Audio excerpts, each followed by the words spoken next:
Now that you have set up your database, you may want to begin adding clients to it. If you have an existing client base, it is possible to upload that information into this database from an Excel spreadsheet. The fields must be compatible. The program will assign a client ID number to each new person that is entered. That number can be set to begin at any value. All navigation begins with the client info table. Clients can be searched by last name, first name, social security number, primary phone number, or email address. There are two places to search for clients. A search term can be put in the upper right search box. You can use an asterisk as a wildcard. For example, John would find all names that start with John. This is not the best place to search for a common name like Smith. On the left is a red bar with Client Search. Clicking on that will present a query where you can enter both the first name and the last name. The names must be entered exactly as they are in the database. A wildcard cannot be used here. To manually add a client, click New Client Info. When in edit mode, you do not need to capitalize first name, middle initial, last name, or preferred name.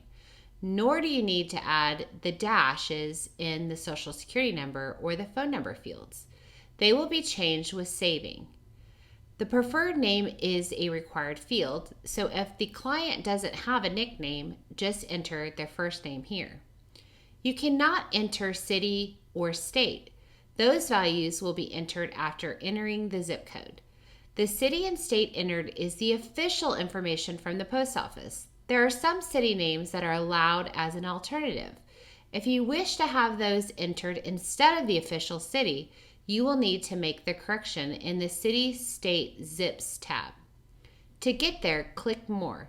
Select the City State Zips option. The information fields for auxiliary beneficiaries will appear after you have selected the number of beneficiaries that you need. Information about the people with whom you can discuss the case other than the client goes in the permission field. The payment expense balance field shows a running balance of money expended as entered into the payments expense table.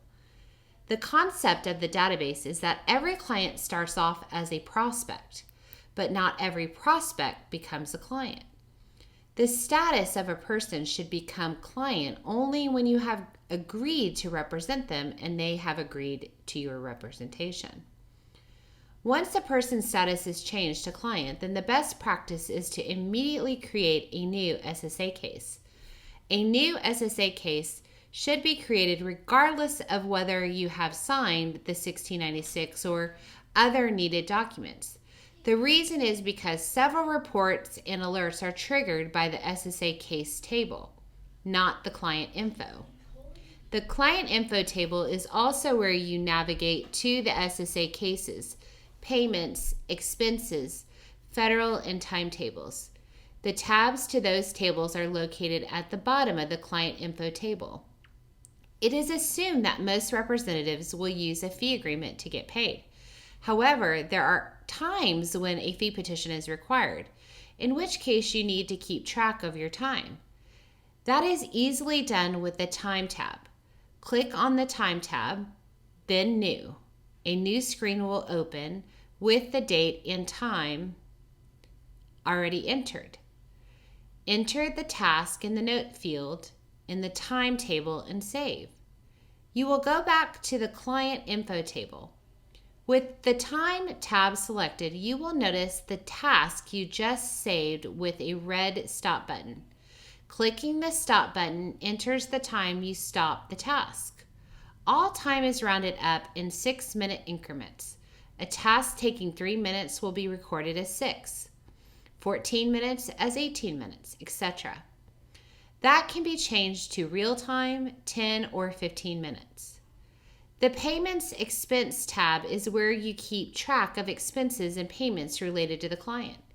An expense can be entered as either a positive or a negative number, with the payment being just the opposite.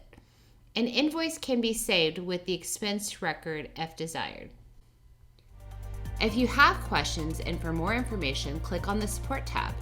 There you will find resources to help answer most of your questions, or email us at support@disabilitydatamanager.com.